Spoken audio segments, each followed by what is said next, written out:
Hindi to Telugu translation. Hey, హేమ్ ప్రయోగం. నామవాచకములు.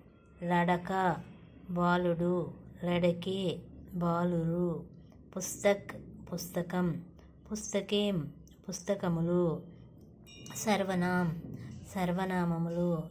Yeah ఇది, ఇతడు, ఈమె. ఏ ఇవి, వీరు, వీండ్లు. వహ్ అది, అతడు, ఆమె.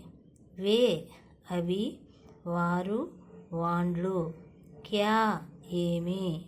కౌన్ ఎవరు, ఎవడు. వ్యాకరణాంశములు. హిందీలో హే, హేమ్, హూమ్, హో అనునవి వర్తమాన కాలపు క్రియలు. అవి కొన్ని సందర్భములలో సహాయ క్రియలుగా వాడబడును. కర్త ఏకవచనమైన హే క్రియ, కర్త బహువచనమైనప్పుడు హైమ్ క్రియ వచ్చును. కానీ మై కర్త అయినప్పుడు హూము, తుమ్ కర్త అయినప్పుడు హో క్రియ వచ్చును. హే అంటే ఉన్నది, ఉన్నాడు, ఉన్నారు. హేమ్ అంటే ఉన్నవి, ఉన్నారు. హూమ్ ఉన్నాను, హో ఉన్నారు. Please subscribe my channel.